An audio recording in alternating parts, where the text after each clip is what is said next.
अस्सलामु अलैकुम वरहमतुल्लाहि वबरकातुह। आइए आज हम मौलाना हबीब अल अत्तारी साहब की एक स्पीच सुनेंगे जिसमें उन्होंने औरतों का मकाम बताया है, बीवियों का मकाम बताया है कि जब मर्द अपने घर में मौजूद नहीं होता तो उनकी बीवी क्या जिम्मेदारी निभाती है।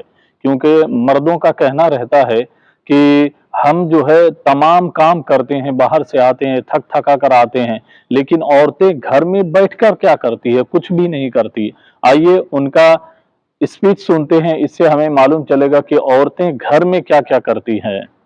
वाकई अक्लमंद खवातीन इस बयान को सुनेंगी तो वो जो मिसकंसेप्शन पैदा किया जाता है कि जनाब इस्लाम में औरतों को आज़ादी नहीं है, जनाब इस्लाम में औरतों के लिए घुटन है। अल्लाह अकबर, जरा पहले इस्लाम से पहले के हालात पढ़ो और उसके बाद इस्लाम के आने के बाद औरतों को क्या शानदार मकाम मेरा दीन देता है। अल्लाह के नबी ने द बेस्ट लोगों की जब मिसाल बयान की, बेहतरीन लोगों की मिसाल बयान की, तो नबी पाक फरमाते हैं, तिर्मिज़ी की हदीस है, सबसे बेहतर वो है जो अपने अहल के लिए बेहतर हो, यानी अपनी फैमिली के लिए बेहतर हो। और आका फरमाते, सुनो मैं तुम सबसे ज्यादा अपने अहल के लिए बेहतर हूं। नबी पाक सबसे ज्यादा अपनी फैमिली के लिए बेहतर। नबी पाक अलैहिस्सलाम से एक शख्स ने पूछा, हुजूर शौहर पर बीवी का क्या हक है? तो आपने फरमाया, जब वो खाए यानी शौहर खाए तो बीवी को खिलाए, जब लिबास पहने उसे भी पहनाए, उसके चेहरे पर ना मारे, उसे बदसूरत ना कहे, और अगर समझाने के लिए उससे अलहदगी करनी पड़े तो घर में ही अलहदगी करे। अल्लाह अकबर। एक बार हजरत उमर फारूक रदी अल्लाह तआला की बारगाह में, सुनिएगा बड़ा दिलचस्प वाकया।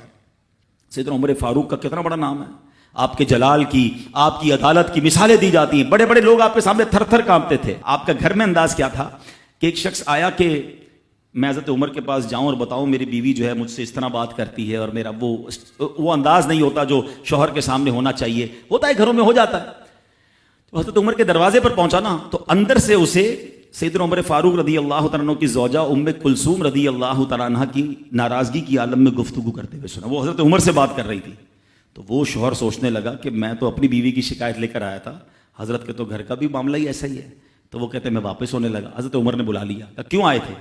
तो कहा कि मैं तो हजरत अपनी बीवी की शिकायत करने आया था, मगर मैं आपके दरवाजे पर आया, आपका भी मामला ही ऐसा ही है, तो मैं समझ गया हम दोनों एक ही मामले में ही हैं। अब हजरत उमर ने जो उनकी तरबियत फरमाई ना, आपने फरमाया मेरी बीवी के मुझ पर चंद राइट्स हैं, चंद हुकूक हैं, मुझे इससे चंद फायदे हासिल होते हैं जिसकी बिना पर मैं इससे दरगुजर करता हूं।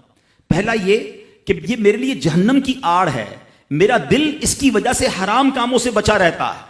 नंबर दो, जब मैं घर से निकल जाता हूं ये मेरी खजांची बन जाती है, यानी मेरे माल की निगहबान बन जाती है, मेरी धोबन बन जाती है, मेरे कपड़े धोती है, मेरे बच्चे की परवरिश करती है, मेरे लिए रोटियां और खाने पकाती है।